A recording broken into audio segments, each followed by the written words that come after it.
ചുടലക്കളം കളിച്ചത് സാമൂഹ്യ സ്കൂളിലെ ഗ്രൗണ്ടിലാണ്. അപ്പോൾ അതിന് മുമ്പ് അവിടെ കളിച്ചിരുന്ന ഒരു നാടകം കാവാല നാരായണ പണിക്കരുടെ അവനവൻ കടമ്പയാണ് അരവിന്ദൻ സംവിധാനം ചെയ്തത്. അത് പിന്നെ അങ്ങനെ ആർക്ക് ഉപദ്രവമില്ലാത്തൊരു സിനിമ നാടകമായതുകൊണ്ട് പോലീസുകാരൊന്നും ഇല്ലായിരുന്നു.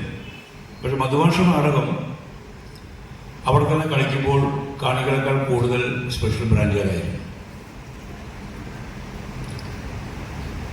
അന്ന് മുതൽ എനിക്ക് മനസ്സിലായത് ഈ നാടകത്തിലും സിനിമയിലൊക്കെ തന്നെ രണ്ട് തരം കലാകാരന്മാരാണുള്ളത്. എഴുത്തുകാരുണ്ട്, പോലീസ് പിടിക്കുന്ന കലാകാരനും പോലീസ് പിടിക്കാത്ത കലാകാരനും.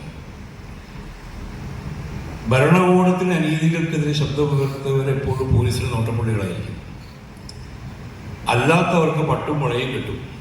അതുകൊണ്ടാണ് എം മുകുന്ദനൊക്കെ പറഞ്ഞത് നമ്മൾ ഭരണകൂടത്തോടൊപ്പം നിൽക്കണം എഴുത്തുകാർ. ഇപ്പോഴത്തെ കാലത്ത് പറയുകയാണ് എന്തെങ്കിലുമൊക്കെ കിട്ടുമായിരിക്കും, അക്കാദമി പ്രസിഡന്റ് പറഞ്ഞാൽ എന്തെങ്കിലുമൊക്കെ കിട്ടും. അതല്ലാതെ ഒരവസരത്തിന് വേണ്ടിയോ അല്ലെങ്കിൽ അധികാരത്തിന് വേണ്ടിയോ പദവിക്ക് വേണ്ടിയോ ഒരു കോംപ്രമൈസ് ചെയ്യാത്ത പോലീസ് പിടിക്കുന്ന കലാകാരന്മാരുടെ ഉത്തമ ഉദാഹരണമായിരുന്നു മധുഭാഷ. ആ സ്വഭാവം അദ്ദേഹത്തിന് കൂടുതലൊക്കെ കിട്ടിയിട്ടുണ്ട്. അതാണ് വലിയ പ്രശ്നം. ചുടലക്കളം കഴിഞ്ഞു പിന്നെ അമ്മ നാടകമായി. ഈ ടൗൺ ഹാളിൽ തന്നെ ഒരേ ദിവസം 2 ഷോ കളിച്ച ഒരു നാടകമായിരുന്നു അമ്മ. തുടർന്ന് കേരളത്തിൽ അങ്ങോളം ഇങ്ങോളം 100-ൽ പരം സ്റ്റേജുകളിൽ അമ്മ നാടകം കളിച്ചു. ഒരുപാട് പ്രശ്നങ്ങൾ അതിനോടനുബന്ധിച്ചുണ്ടായി. അതിൻ്റെ രാഷ്ട്രീയം, അത് ഒരു ജനകീയ സാംസ്കാരിക വേദി രൂപീകരിക്കാൻ ഇടയായ കാരണങ്ങൾ, ഇതിലൊക്കെ തന്നെ മധുഭാഷയുടെ നേതൃത്വപരമായ അല്ലെങ്കിൽ സംഘടനാ പാഠമാണ്. അതൊന്നു മാത്രമാണ് ജനകീയ സാംസ്കാരിക വേദി പോലും കേരളത്തിൽ ഇത്രയും സജീവമാകാൻ കാരണം അമ്മ നാടകം കളിക്കാൻ വേണ്ടി മാത്രമാണ് അക്കാലത്ത് ആലപ്പുഴയിലായാലും കൊല്ലത്തായാലും വയനാട്ടിലായാലും കണ്ണൂരായാലും സാംസ്കാരിക വേദികൾ രൂപീകൃതമാകുന്നത്. എന്നാൽ അതേ പാർട്ടിയിൽ തന്നെ ഉള്ള ചിലരുടെ ആശയപരം എന്ന് പറഞ്ഞുകൂടാ, വ്യക്തിപരമായ വെറുപ്പും മധുഭാഷ ഏറ്റുവാങ്ങേണ്ടി വന്നിട്ടുണ്ട്. ചില വ്യക്തികളുടെ ഈഗോ, അവരുടെ കഴിവില്ലായ്മ മറച്ചു വെക്കുന്നതിന് വേണ്ടി മധുഭാഷയെ പലപ്പോഴും പ്രതിസ്ഥാനത്ത് നിർത്തിയ കഥകളൊക്കെ എനിക്കറിയാം, ഞങ്ങൾക്കൊക്കെ അറിയാം. പിന്നീടുണ്ടായ മധുഭാഷയുടെ മാറ്റം തൻ്റെ വിപ്ലവ സ്വപ്നം തകർന്ന ആരെപ്പോലെയും അല്ലെങ്കിൽ അതിനെ താലോലിച്ച ഏത് മനുഷ്യനെ പോലെയും അദ്ദേഹത്തെ ശിഥിലമാക്കി. അദ്ദേഹം അടക്കി നിർത്തിയിരുന്ന ഉന്മാദം അണപൊട്ടി ഒഴുകി.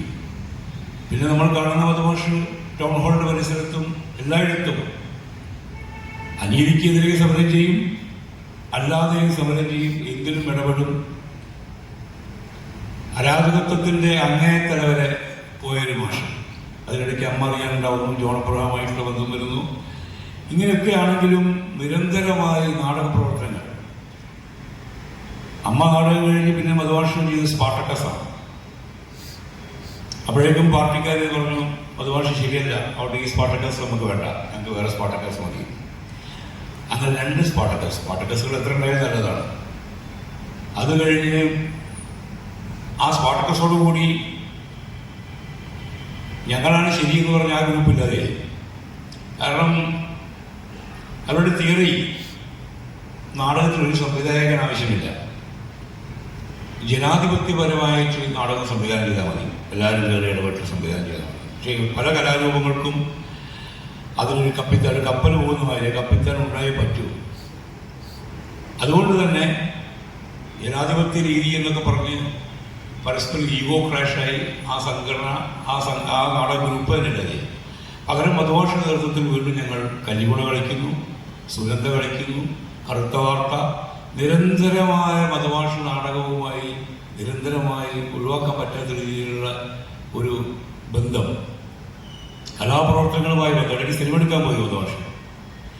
അദ്ദേഹത്തിൻ്റെ അരാജക ജീവിതത്തിലേക്ക് പോയാൽ നമുക്ക് ഒരുപാട് കഥകൾ പറയാൻ പറ്റും. ഇപ്പം മോഹൻ മാഷ് പറഞ്ഞ പോലത്തെ ഒരുപാട് കഥകളുണ്ട്. പക്ഷേ അതിലേക്കൊന്നും ഞാൻ കടക്കുന്നില്ല.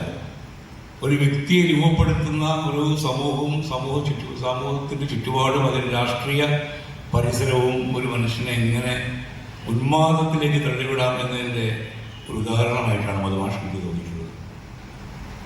മധുമാഷിൽ നിന്നും സ്വീകരിക്കാവുന്ന കുറേ ഘടകങ്ങളുണ്ട്. അദ്ദേഹത്തിൻ്റെ സംഘടനാ പാഠവും, അദ്ദേഹത്തിൻ്റെ അതിനുള്ള ആത്മാർത്ഥത, അദ്ദേഹത്തിനോട് നാടകത്തോടുള്ള പ്രതിബദ്ധത എല്ലാം.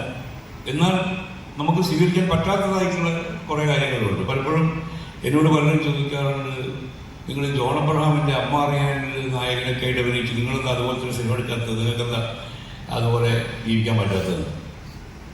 ആ ചോദ്യം തന്നെ തെറ്റാണ്. കാരണം ഞാൻ എന്നെ രൂപപ്പെടുത്തിയ സാമൂഹിക ചുറ്റുപാടും ഗാർഹിക ചുറ്റുപാടും എൻ്റെ തലച്ചോറും ഒക്കെ വേറെയാണ്.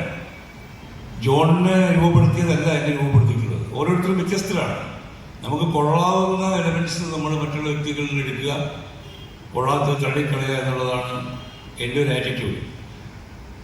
ആ ഒരു ആറ്റിറ്റ്യൂഡിന് പുറത്താണ് മധുമാഷികളുമായിട്ടുള്ള സഹവാസത്തിൽ തന്നെ അദ്ദേഹത്തിന് കൊള്ളാവുന്ന വശങ്ങൾ, അത് മരണം വരെ ഞങ്ങൾ തമ്മിലുള്ള ബന്ധത്തിൽ ഊഷ്മളമായി നിലനിർത്തിയിരുന്നു. അദ്ദേഹം രോഗാതുരനാകുന്നതിന് മുമ്പ് ഞങ്ങളൊരു ആദരം സംഘടിപ്പിച്ചിരുന്നു ഇവിടെ കോഴിക്കോട് നമ്മളോട്. എനിക്ക് ചെയ്യാൻ പറ്റുന്ന ഒരു ഗുരുപൂജ എന്നെനിക്ക് തോന്നിയിരുന്നു. മാഷിനോട് ചോദിച്ചു സ്റ്റേജിൽ നിന്ന്, മാഷിക്ക് അപ്പോഴേക്കും ഓർമ്മകളൊക്കെ പോയി വന്നിരിക്കുന്ന ഒരു സമയമാണ്. എന്താ അവിടെ എന്നെ കൊണ്ടുവന്നു, ഞാൻ മരിച്ചോ എന്നാലോചിച്ചു എന്നോട്. അപ്പം ഞാൻ ഇല്ല, പഠിച്ചാൽ മരിക്കും, അതിന് മുമ്പ് നിങ്ങളൊന്ന് ആദരിക്കുക എന്ന് പറഞ്ഞു. കാരണം മരണത്തെയൊക്കെ അങ്ങനെ നിസ്സാരമായി കാണുന്നത് ശീലിച്ച മനസ്സാണ് മധുമാഷിക്കും ജോൺ അബ്രഹാമിനും സുജാസും എല്ലാവരും. ഇന്നല്ലെങ്കിൽ നാളെ മരിച്ചു. ഇപ്പം ഇങ്ങനെ അനുസ്മരണം ഉണ്ട് പറഞ്ഞാൽ തന്നെ മാഷ് ഇവിടെ ഉണ്ടെങ്കിൽ ഇവിടെ വന്നിട്ട് കച്ചറുണ്ടാക്കിയിട്ടുണ്ടാവും. ആരാടാ പറഞ്ഞാൽ ഞാൻ മരിച്ചതെന്ന് വെച്ചിട്ട് ഇവിടെ വരും. കാരണം ഇതുപോലും ഇത്ര ഫോർമലായി നടത്തുന്നതിന് എനിക്ക് വിയോജിപ്പാണ്. ഞാൻ മോഹനോട് പറയുകയും ചെയ്തു, സത്യത്തിൽ ഇങ്ങനെ വളരെ ഫോർമലായിട്ട് ഒരു സ്വാഗത പ്രസംഗം, ഒരു അധ്യക്ഷ പ്രസംഗം, ഒരു അനുസ്മരണ പ്രസംഗം, അത് കഴിഞ്ഞൊരു നാടകം, ഇതിൻ്റെയൊക്കെ കാലം കഴിഞ്ഞു എന്ന് മോഹനോട് പറഞ്ഞു. എന്നെ ഒഴിവാക്ക്, ഇത് വേണ്ട, പകരം നമുക്ക് ഇവിടെ നാടകീയമായിട്ടൊരു കാര്യം ചെയ്യാമെന്ന് ഞാൻ ഉമേഷിനോട് രാത്രി ഫോണിൽ പറഞ്ഞു. അത് ഞങ്ങൾ ചെയ്യും പിന്നീട്, അത് നിങ്ങൾ പിന്നീട് അറിയും അത് എന്താണെന്നുള്ളത്. അങ്ങനെ ഒരു മനുഷ്യന് നമ്മൾ കൊടുക്കേണ്ട ചില ആദരവുകൾ ആ അർത്ഥത്തിൽ നാടകീയമായി കൊടുക്കുകയാണ് വേണ്ടത്. പക്ഷെ ഇന്നിപ്പോൾ ഈ സംഘടിപ്പിച്ച ഈ ചടങ്ങിൽ ഇത്രയും ആൾ വരുന്നെന്ന് ഞാൻ വിചാരിച്ചിട്ടില്ല. ഈ വന്ന ആൾക്കാർക്ക് തന്നെ ഇതിൽ നാടകക്കാർ കുറവാന്നുള്ളതാണ് എന്നെ ഏറ്റവും അധികം സന്തോഷിപ്പിക്കുന്നൊരു കാര്യം. എന്താ വെച്ചാൽ കോഴിക്കോട് നാടകക്കാർക്ക് ഏതൊരു സ്വഭാവമുണ്ട്. മധുമാഷ് നാടകം എന്ന് പറഞ്ഞാൽ ഇവിടുത്തെ ഒരു വിഭാഗം നാടകക്കാർ അങ്ങോട്ട് വരില്ല.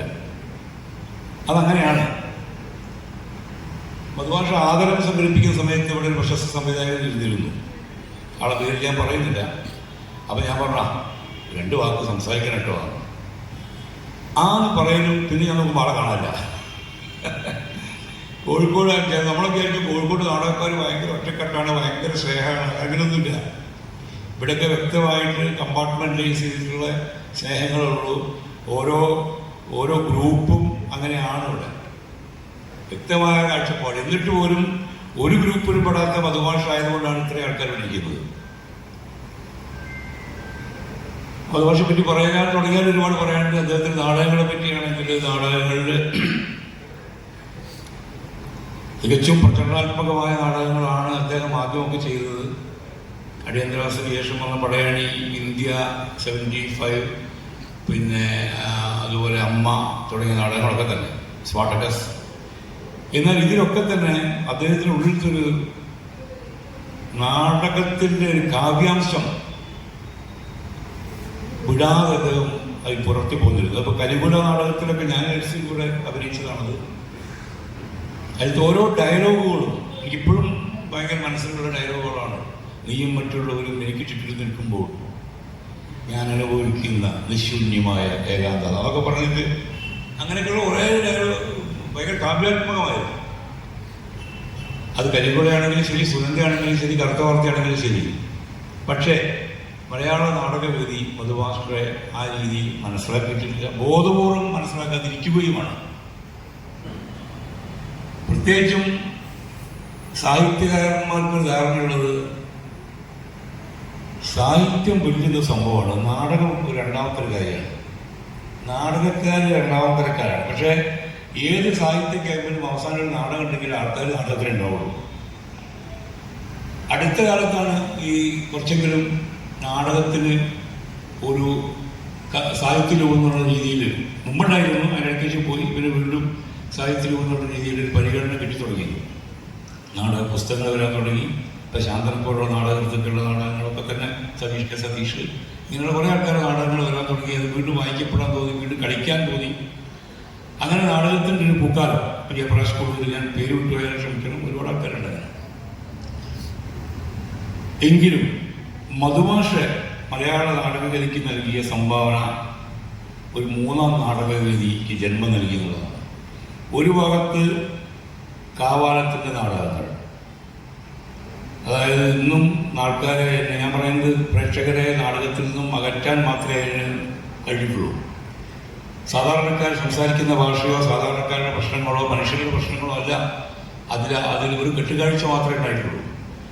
ആ കെട്ടുകാഴ്ച വിദേശങ്ങളിൽ വിൽക്കാൻ പറ്റും, അക്കാദമികളിൽ വിൽക്കാൻ പറ്റും, പോലീസ് പിടിക്കില്ല. അപ്പോൾ ആ ഒരു നാടകവേദി അങ്ങനെ. മറ്റൊന്ന് ക്ലാസിക്കലായിട്ടുള്ള നാടകവേദി. സ്കൂൾ ഓഫ് ഡ്രാമയിൽ നിന്ന് പഠിച്ചിറങ്ങിയ കുട്ടികൾ, ശങ്കരപ്പിള്ള സാറിൻ്റെയും രാമാനുജൻ സാറിൻ്റെയൊക്കെ കീഴിൽ പഠിച്ചിറങ്ങിയ കുട്ടികൾ, അവർ ചെയ്തിരുന്ന ചില ക്ലാസിക്കൽ കലാരൂപങ്ങൾ, നാടകങ്ങൾ, അതിനും അതിൻ്റേതായ ഒരു ഭംഗിയുണ്ടെന്നല്ലാതെ നമ്മൾ ആഴത്തിൽ സ്പർശിക്കുന്ന, നമ്മളുടെ പ്രശ്നങ്ങളിൽ ഇടപെടുന്ന എന്തെങ്കിലും രാഷ്ട്രീയം, ആ രാഷ്ട്രീയം എന്ന് പറഞ്ഞാൽ തെറ്റാതെ ചെയ്യുന്നുള്ളതല്ല, രാഷ്ട്രീയ ബോധം ഉളവാക്കുന്ന എന്തെങ്കിലും ഒന്ന് അവർക്കും ഉൽപ്പാദിപ്പിക്കാൻ കഴിഞ്ഞില്ല. അവരെ പോലീസ് പിടിക്കില്ല, അവർ സേഫാണ്. ഇങ്ങനെ 2 സേഫ് സോണുകൾക്ക് നടുവിൽ ഇത് ശരിയല്ല, ഇങ്ങനെയൊന്നും അല്ല കാര്യങ്ങൾ വേണ്ടത്, ഈ നടക്കുന്ന അനീതിയാണ്, ഇതിനെതിരെ ഞാൻ കലാപം ചെയ്യുന്നു എന്ന് പറയുന്നത് 3ാമത്തെ നാടകവേദിയാണ് മധുമാഷ് സൃഷ്ടിച്ചത്. ആ 3ാം നാടകവേദിയുടെ പിതാവ് എന്ന രീതിയിലാണ് ഞാൻ മലയാള നാടക ചരിത്രത്തിൽ മധുമാഷ് കാണുന്നത്. അതിലുപരി എൻ്റെ ഗുരുനാഥൻ, എൻ്റെ ആത്മസുഹൃത്ത്, എൻ്റെ സഖാവ്, ഇങ്ങനെയൊക്കെ പല പല പല മേഖലകളിലാണ് ഞാൻ മധുമാഷും തമ്മിലുള്ള ബന്ധം. അത് ഞാൻ പറഞ്ഞില്ലേ, ഇപ്പോൾ പറഞ്ഞാൽ തീരാത്തതാണ്. അത് പിന്നീട് എഴുത്തിലൂടെയോ അങ്ങനെയൊക്കെ പുറത്തു പോയി വിചാരിക്കുന്നു. എന്തായാലും ഇന്നൊരു നടനെ, ഒരു നടൻ എന്നുള്ള രീതിയിൽ ഇരിക്കുന്ന എന്തെങ്കിലും മലയാള സിനിമയിലോ നാടകത്തിലോ ഒക്കെ ചെയ്യാൻ കഴിഞ്ഞിട്ടുള്ളത് അദ്ദേഹത്തിൻ്റെ ശിഷ്യത്വം കൊണ്ടാണ്, അദ്ദേഹത്തിൻ്റെ ഗുരുവായതുകൊണ്ട് തന്നെയാണ്. കാരണം പലപ്പോഴും എന്നോട് പലരും ചോദിച്ചിട്ടുണ്ട്, നിങ്ങൾ ഡയലോഗൊക്കെ പെട്ടെന്ന് വലിയ ഡയലോഗൊക്കെ പഠിക്കുന്നുണ്ടല്ലോ എന്ന് ചോദിക്കും. അപ്പോൾ 17ാം വയസ്സിൽ അമ്മ നാടകത്തിൽ ഞാൻ 8 പേജുകളാണ് എൻ്റെ ഒരു വലിയ കോടതി പ്രസംഗം ഡയലോഗ് ഉണ്ടായിരുന്നത്, ഞാൻ ബൈഹാർട്ട് പഠിച്ചത്. അത് മധുമാഷ് നിർബന്ധിച്ച് ശാസിച്ച് എന്നെ കൊണ്ട് പഠിപ്പിച്ചതാണ്. കാരണം അത് പ്രോംപ്റ്റ് ചെയ്യാൻ പറ്റുന്ന ഒന്നല്ല, ഒരു കോടതിയിലെ പ്രസംഗമായിരുന്നു. കണ്ടിട്ടുള്ളവർക്കറിയാം, കണ്ടിട്ടുണ്ട്, അമ്മ നാടകം ആൾക്കാർക്കുണ്ടോ. അതിൽ നിന്ന് കിട്ടിയ കരുത്ത്, എങ്ങനെ ശബ്ദം സിനിമയിൽ ഉപയോഗിക്കണം, സിനിമയിലല്ല നാടകത്തിൽ ഉപയോഗിക്കണം, നടനെന്ന രീതിയിൽ എങ്ങനെയാണ് ശബ്ദം ഉപയോഗിക്കേണ്ടത് എന്നൊക്കെ ഒരുപാട് കാര്യങ്ങൾ, ചലനങ്ങൾ എല്ലാം ഒരു കലാകാരനുള്ള രീതിയിൽ എനിക്ക് അതിനുള്ള ഭയങ്കരമായ ഗൈഡൻസ്. അതുപോലെ പുസ്തക വായനയിൽ നമ്മളൊക്കെ ആ ഡിഗ്രി കാലത്തൊക്കെ കോട്ടയം പുഷ്പനാഥ്, ദുർഗപ്രസാദ് കത്തിരിക്കെ കഴിഞ്ഞിങ്ങനെ ഒരു MD ഉറൂബ് SK പൊറ്റക്കാട്ടിലെത്തി ഇങ്ങനെ നിൽക്കുമ്പോഴാണ് മധുമാഷിലേക്ക് വരുന്നതും. ദസ്തേവ്സ്കി ആദ്യം ഞാൻ പരിചയപ്പെടുന്ന മധുമാഷിലൂടെയാണ്. ടർജനീവ്, ഷൊളോക്കോ, മാക്സിം ഗോർക്കി, ഇങ്ങനെ ക്ലാസിക്കുകളിലേക്കൊക്കെ ഞങ്ങളെ കൈപിടിച്ച്, എന്നെയും എൻ്റെ സഹപാഠികളെയും കൈപിടിച്ച് നടത്തിയ ഒരു ഗുരുനാഥനാണ്. അങ്ങനെ പറഞ്ഞാൽ തീരാത്ത കഥകളടങ്ങിയ ഒരു വെളിച്ചപ്പാടായിരുന്നു എൻ്റെ ജീവിതത്തിൽ മധുമാഷ് എന്ന് പറഞ്ഞാൽ തെറ്റില്ല. ഏതായാലും ഈ ഒരു അവസരം ഉണ്ടാക്കിയതിനും അടുത്ത അനുസ്മരണം ഇങ്ങനെയല്ലാതെ വ്യത്യസ്തമായ ഏതെങ്കിലും രീതിയിൽ നടത്തണം എന്നൊരു ഓർമ്മപ്പെടുത്തലോടുകൂടി ഞാൻ എൻ്റെ വാക്കുകൾ അവസാനിപ്പിക്കുന്നു. എല്ലാവർക്കും എൻ്റെ നമസ്കാരം.